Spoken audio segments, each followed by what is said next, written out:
nós havíamos encerrado a última aula, vendo a população, né, a civilização de Enoque, né?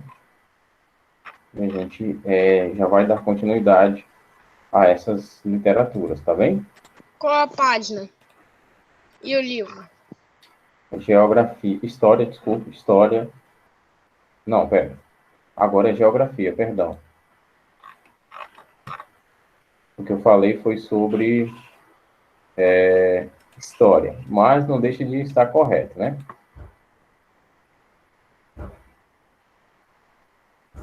A gente vai para o livro de história, tá bem? É história ou é geografia? Decida-se. Eu falei história de novo. É Foi. geografia, pessoal. Geografia, tá? A gente estava vendo em geografia, a gente estava vendo os agentes externos do relevo, tá bom? A gente já terminou de corrigir, não foi? Os agentes externos? Não, não. A gente viu os agentes internos, Maiane. Tá certo. A gente terminou a lenda lá na página 173, né? Página 173. 173 é geografia, tá bom?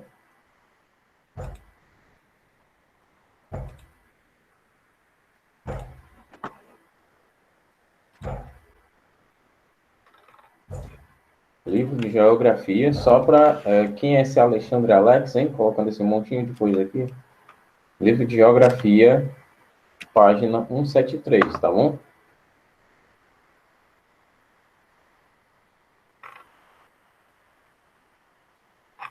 Agora sim, a gente tinha encerrado com uma lenda, né?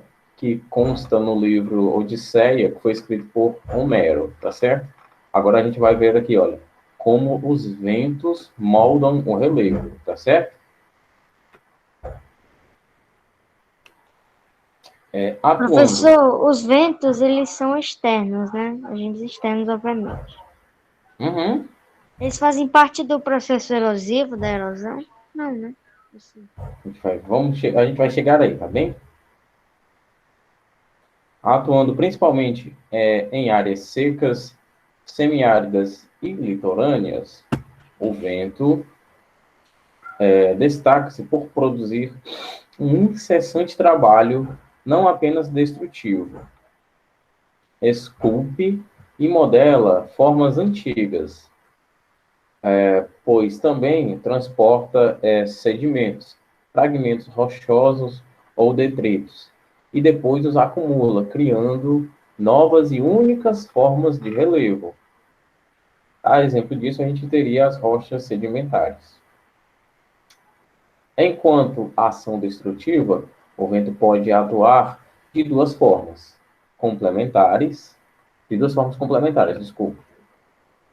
Deflação e corrosão. Inicialmente, o vento age retirando materiais degradados das rochas, num processo denominado deflação. E, em sequência, transporta esses materiais particulados e passa a se chocar contra outras superfícies, acarretando num desgaste continuado, denominado corrosão, ou seja, a deflação é a retirada de materiais das rochas. A corrosão é o choque contra as outras superfícies, né? Tudo que corrói acaba por meio que comer a superfície, né? Tipo um ácido. Um ácido é um material corrosivo, ele corrói, né? Nesse caso aqui... Isso é um atrito, a corrosão é um atrito desses materiais com a superfície? A corrosão é um efeito do atrito, tá bom? A corrosão faz surgir formas bastante particulares que, dependendo do ambiente e da rocha, pode apresentar superfícies polidas ou formatos bizarros e curiosos, como rochas furadas, arcos cogumelos ou taças, né? A gente tem, por exemplo, aquela pedra no formato de arco lá em Jericoacoara. Ação dos ventos ali. Ação corrosiva, aliás. Aqui a gente vai ter no Parque Nacional.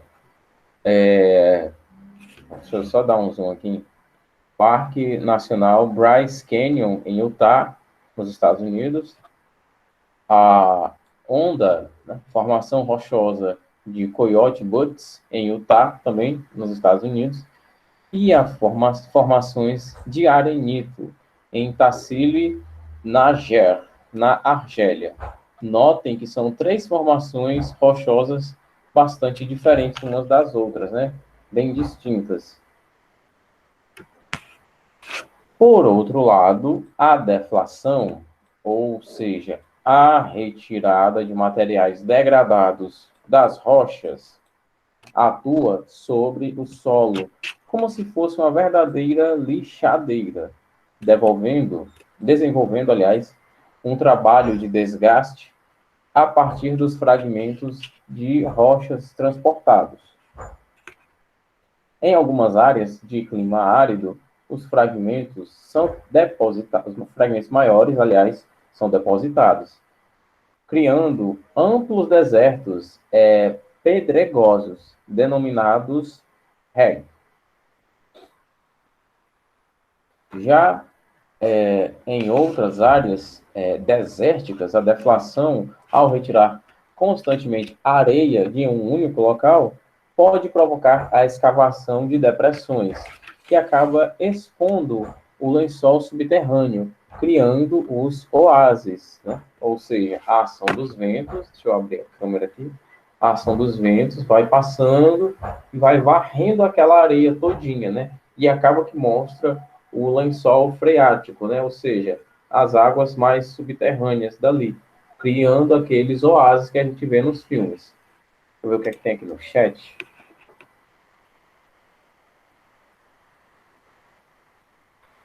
Pessoal, evitem de ficar mandando emoji, tá bom? Quem é Alexandre e Alex, pessoal? Já puseram os nomes de vocês? Ana Cecília, né? Ana Cecília, por favor, pare de colocar esses emojis, tá bom? Aliás, todo mundo, tá bom? Página 175. Como vimos, o trabalho dos ventos não se resume apenas à ação destrutiva das superfícies da litosfera.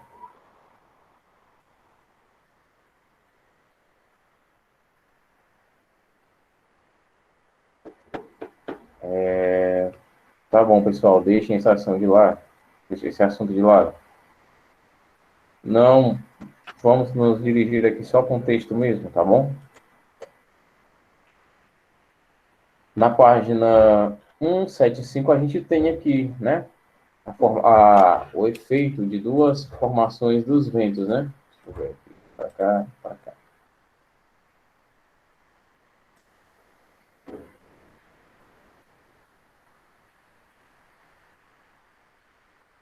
Recebi sim, Ashley. Recebi de todo mundo. Aqui, tá todo mundo vendo? Sim. Sim. Essa formação aqui, olha. Deixa eu diminuir aqui o mostrador. Vermelho, será que dá aqui? Amarelo, eu acho. Pronto. Ótimo. Essa formação aqui é por conta do efeito dos ventos, tá certo? Quem modelou isso aqui foram as correntes dos ventos, tá? Que apontam para um lado, para o outro, para cá. Isso aqui é efeito dos ventos, tá certo? Do mesmo jeito, essas dunas aqui da praia de Ponta Negra. O efeito dos ventos aqui incidindo nas pedras também. Esse efeito, No nosso né, livro dá para ver as montanhas melhores. causa uma certa ondulação. É porque eu estou dando um zoom, né, meu querido? Mas o zoom acaba Mesmo sem o zoom não dá para ver tão bem. acaba que tira a qualidade, né? Eu só quero dizer, pessoal, que nessas imagens aí, você nos mostrou imagens que inclusive tem no livro, né, de certas áreas. Nessas áreas, o senhor nos mostrou Resumindo, essas imagens. áreas aqui mostra a ação do vento que não foi destrutiva, né? Ele Então, modelou as superfícies. Basicamente é só isso. então quer dizer que isso aqui foi causado pela ação dos ventos. Isso. Após destruir e desgastar vastas porções do relevo, o vento transporta os fragmentos. Tem uma coisa errada aqui.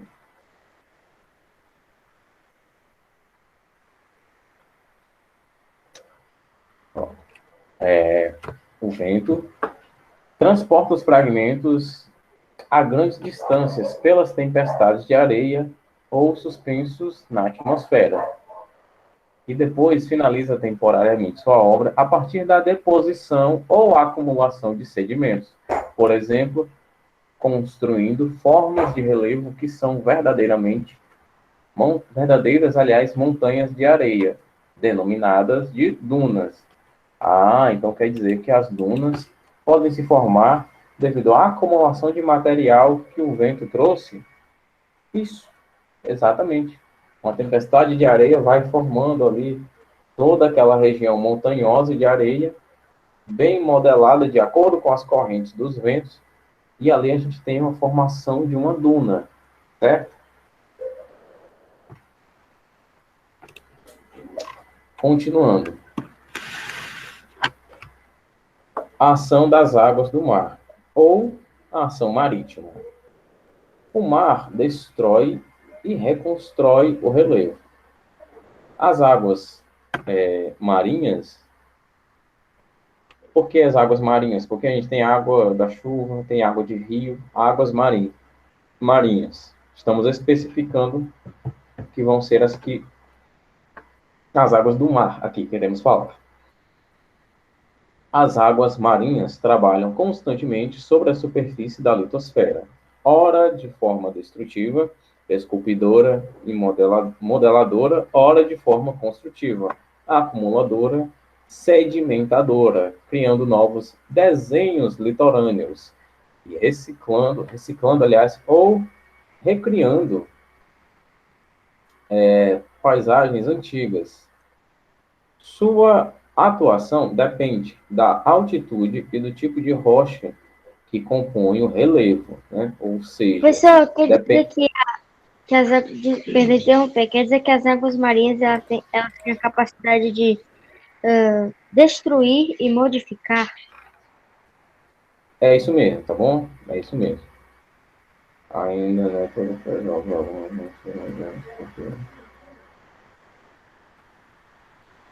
Eu vou reler isso aqui porque as águas marinhas trabalham constantemente sobre a superfície da litosfera, ora de forma destrutiva, esculpidora, modeladora, ora de forma construtiva, acumuladora, sedimentadora, criando novos desenhos litorâneos ou reciclando e recriando paisagens antigas.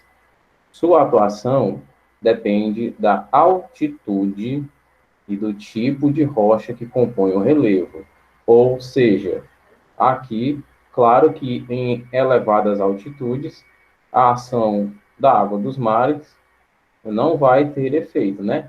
Porque deixa eu abrir aqui a câmera aqui. E pessoal, por favor, deixem as dúvidas de vocês para o final, não me interrompam. Se quiserem perguntar alguma coisa, perguntem aqui no chat, tá bem? Porque vocês cortam o meu raciocínio. Prestem atenção. Temos aqui uma rocha, né?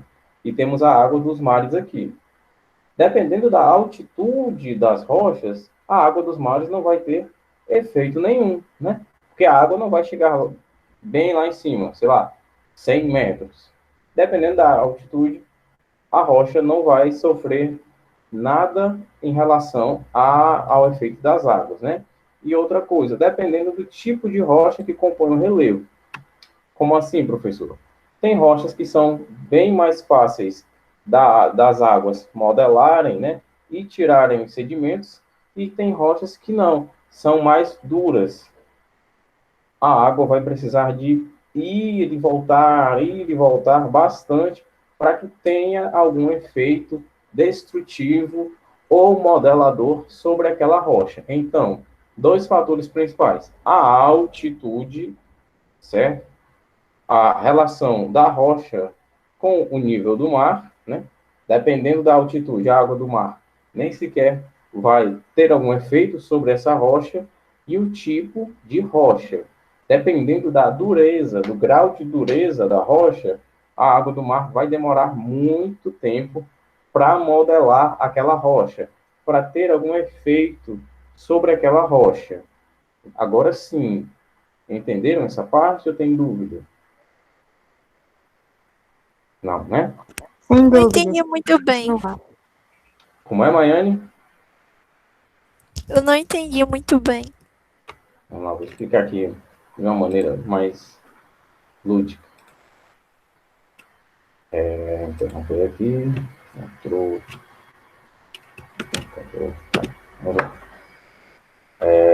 Tá vendo uma tela preta, né? Sim. Pronto, temos aqui, olha só. Uma rocha aqui, tá certo? Parece uma montanha. E aqui temos o mar, tá bom? Falando dessa... Deixa eu marcar de vermelho aqui. De verde, melhor. Dessa altitude aqui, a água do mar vem até uma certa altura, mas dependendo da altitude, a água do mar não vai ter efeito sobre essa região aqui, tá certo? O que vai incidir aqui, o que vai mais incidir aqui vão ser os ventos, tá certo? O efeito dos ventos é o que vai modelar essa rocha aqui. Aqui, a água do mar não vai ter muito efeito, tá ok? Porque a água, enfim, a água não vai bater aqui, não vai poder modelar essa rocha aqui, tá certo?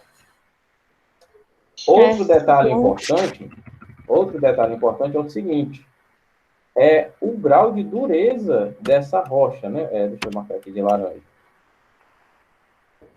O grau de dureza. Essa rocha aqui, ela é mais dura do que outras rochas aqui. Então, se ela é mais dura do que outras rochas, por exemplo, uma montanha, vamos deixar mais fininho. Uma montanha que está mais afastada ali, né? Nossa, que montanha feia. Uma montanha que está mais afastada. E essa rocha aqui é mais fácil de quebrar, tem uma maior plasticidade.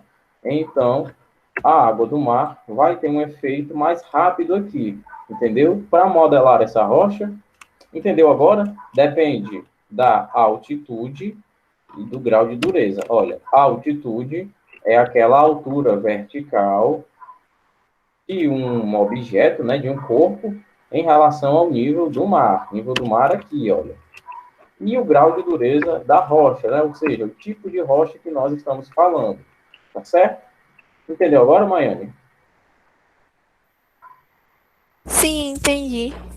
Então, tá aqui. Quando você não entender, o professor literalmente vai desenhar. E aí todo mundo entende aqui. Parece um gorila, segundo a rocha. Vamos lá, pessoal, vamos lá. E aí, pessoal, sem brincadeira no chat. Sem brincadeira, acabou aqui com essa mensagem aqui do Caio.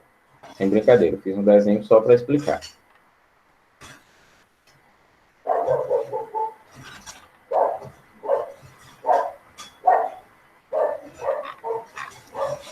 Continuando. Página 175, tá? Em algumas regiões, atua de forma destrutiva, num processo de erosão chamado de abrasão. Esse processo, em regiões de costas altas, é o embate constante das rochas sobre o relevo, que acarreta o seu desmoronamento, construindo as falésias, que são paredões abruptos localizados em contato com as águas do mar. Professor, isso eu não entendi. Quem não entendeu? Eu não entendi.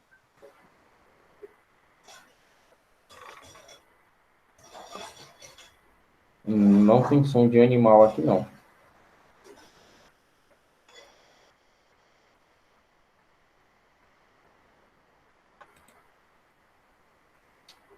Vamos lá. Olha, você viu que o tipo de erosão causada pelos ventos tem nome, né? É a deflação, né? Pronto. O tipo de erosão causado pela água dos mares sobre as rochas, é a abrasão, é a atuação de forma destrutiva. Certo? Expliquei melhor agora? A erosão causada pelos... Como é? Mas e as falésias? Pronto, a gente vai chegar a isso. Eu estou perguntando o seguinte: essa parte você entendeu? A erosão causada pelos ventos é a deflação. A erosão causada pelos oceanos é a abrasão. Falésia é uma formação litorânea que é resultado de vários processos de erosão natural causados pela água, né? Está relacionado a essas oscilações do nível do mar junto a condições climáticas, né? Essas condições climáticas incidem nessas rochas há milhares, quem sabe milhões de anos, tá certo? Essas são as falésias. Essas formações no litoral causadas por esse processo de erosão natural. Quer dizer que as falésias, elas Falésia são... necessariamente são formações rochosas, são pedras que se formam no litoral. Deixa eu mostrar Então, aqui uma falésia para você. Mas vai falando. então, as falésias são formações rochosas causadas pela ação da água por milhares, talvez milhões, como o senhor falou, de anos. Exatamente. É um processo de achatamento. As rochas vão se achatando. Vamos lá, eu vou lhe mostrar aqui o que é uma falésia. Deixar aqui bem bonitinho, para não ter erro. Cadê a turma? Aqui. Deflação, ô Caio.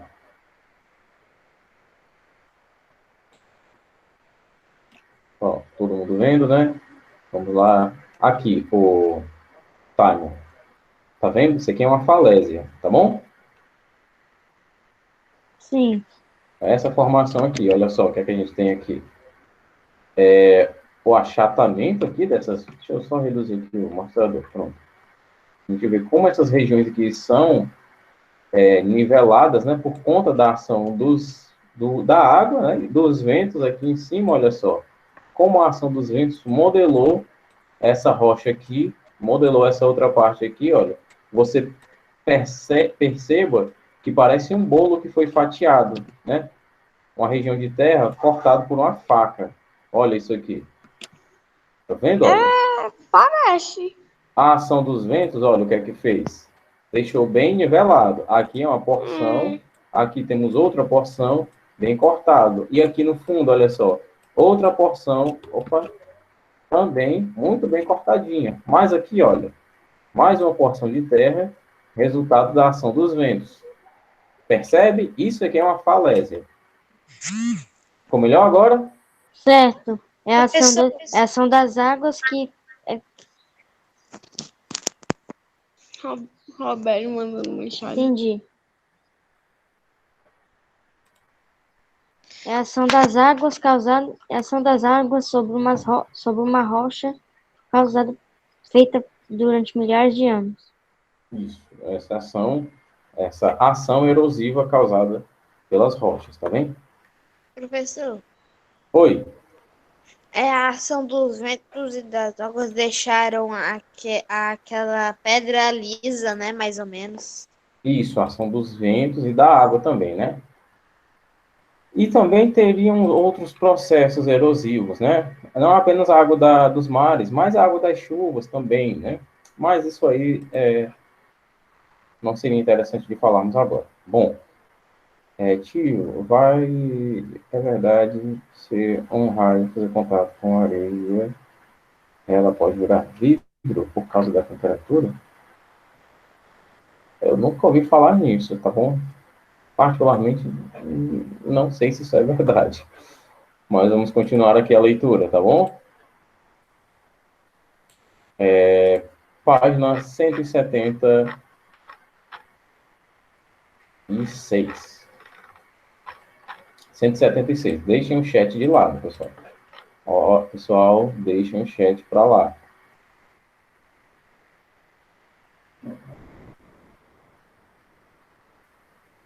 Caio, Miguel, deixem o chat para lá.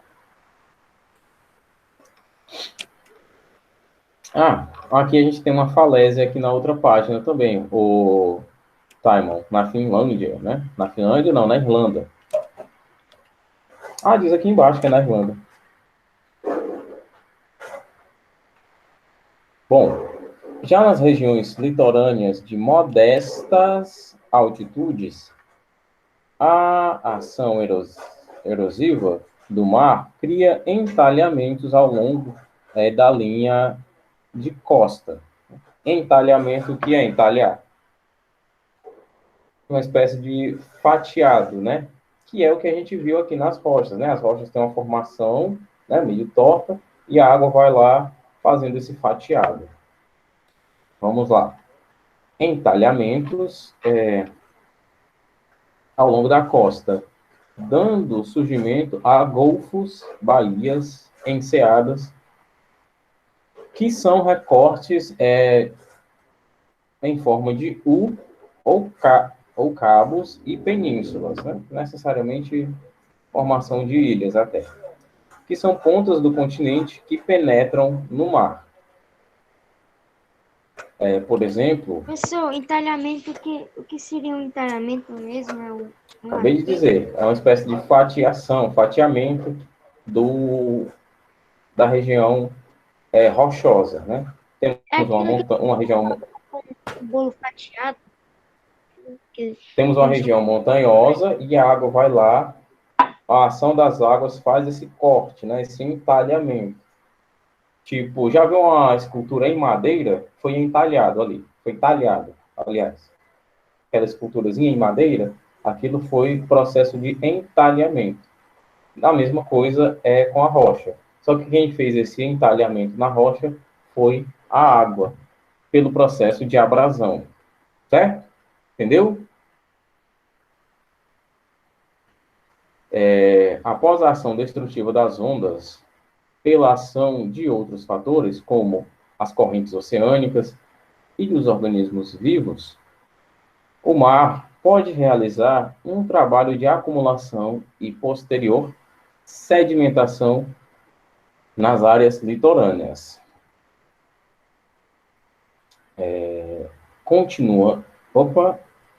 Nas áreas litorâneas, isso.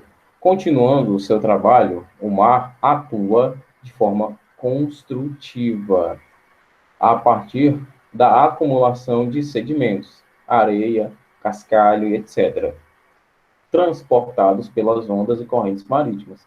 Dessa forma, surgem as chamadas costas de acumulação, das quais destacamos praias, túmulos e restingas. Dependendo da formação, a gente vai ter a baía, como a gente tem aqui a Baía de Guanabara, e o cabo, né? E aqui a gente tem o Cabo de São Lucas, no México. A gente nota que tem duas montanhas aqui encerrando o cabo. Vamos ver aqui praias, túmulos e restingas. O que são? As praias são formas de relevo baixas, constituídas pelo acúmulo de sedimentos depositados pela ação das águas dos oceanos, mares e rios. Uma praia é formada por sedimentos de quartzo, restos de conchas de animais e sedimentos, aliás, rochosos. Já os túmulos são formas litorâneas construídas pela acumulação de sedimentos em forma, aliás, de cordão, que ligam uma ilha ao continente. Por seu turno, as restingas são feições litorâneas constituídas por uma linha de sedimentos formando um cordão paralelo ao litoral. Esse cordão arenoso é depositado pela ação das correntes marinhas e começa a ser formado na areia terminal, de uma saliência litorânea, como um cabo. Em alguns casos, as restingas podem fechar baías e enseadas, formando lagoas costeiras, como as dos Patos e Mirim, no Rio Grande do Sul, e a de Aruruama, no Rio de Janeiro. Olha só, o Tómbolo na Baía de Biscaia, na Espanha. Essa parte aqui todo mundo entendeu? Sim. O livro foi bem explicativo, né? Essas costas de acumulação são costas onde há o armazenamento de sedimentos, já diz aqui. Isso, onde são armazenados ou acumulados, né? Armazenar, nesse sentido aqui, também seria acumular, né?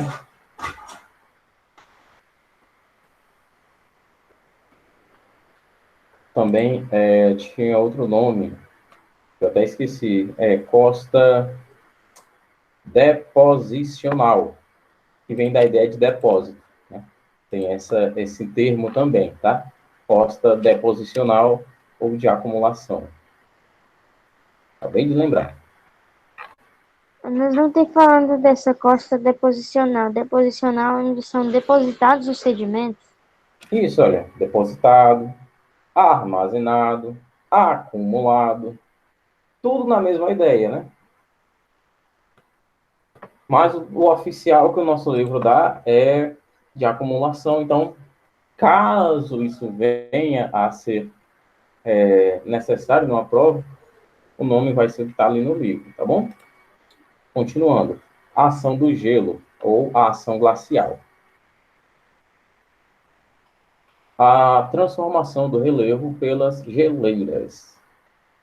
Em regiões frias, polares, semipolares e até temperadas, a água congela durante grande parte do ano e as precipitações em forma de neve formam gigantescos blocos de gelo, chamados de geleiras. Na natureza, as geleiras podem ser diferenciadas, dependendo da região onde são formadas. Algumas cobrem vastas extensões das áreas glaciais. São denominadas inlands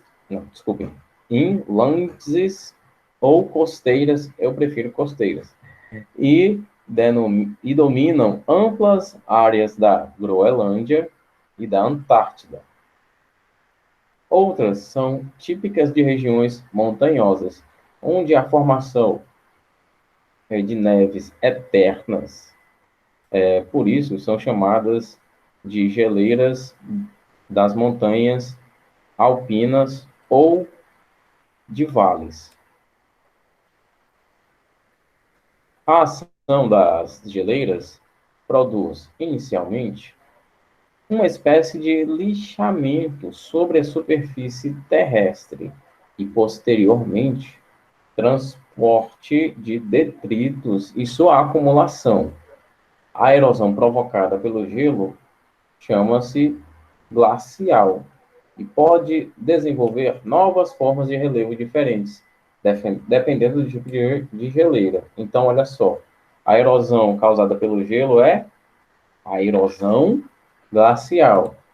A erosão causada pelos oceanos é o que, pessoal?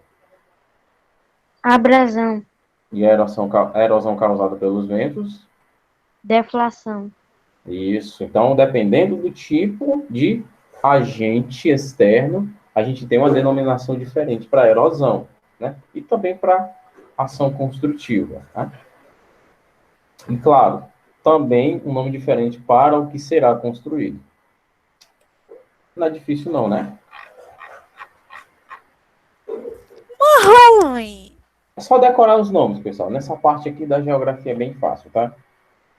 Vou ler esse parágrafo aqui e a Professor, o gente problema é, encerra. é que a gente tem que decorar os nomes e o significado de cada um, que tipo, cada um tem uma função diferente. Eita, já deu E eu só tempo. decorei, até agora eu só tô me lembrando das erosões de cada. Outros processos que foram citados aqui, eu não tô conseguindo lembrar agora. Bom, a gente vai ter que encerrar por aqui. Eu pensei que daria tempo de ler. São 3 horas, mas a gente viu muita coisa legal aqui, tá bem? A gente se vê já já com história, tá bem? Vocês já voltem com o livro de história na página 151. Até já já. 151, pronto, eu tô aqui Isso. nela. Terça-feira, professor. Segunda-feira, Letícia. Segunda-feira, Letícia. Mano, quando o professor voltar, bora fazer assim. Segunda-feira, Letícia. Segunda-feira, Letícia. Fala, meu Deus, tá gravado. Vai pra aula dele. Ai, meu senhor, taca fogo. Nossa, Fala, cadê meus... Eu ia chamar meu óculos de chiclete, eu juro. Sem noção. nossa. Tá precisando de chiclete, só porque eu Cadê tô meu aí. chiclete? Mano, eu quero chiclete. Cadê? Mano, essa post-it Gente, aqui, ó. Olha, essa post-it aqui, minha, ó. Olha. É de estrela, tem gosto de... Tem cheiro Que de já que é isso? Que é isso? post-it. Vala, tu come post-it?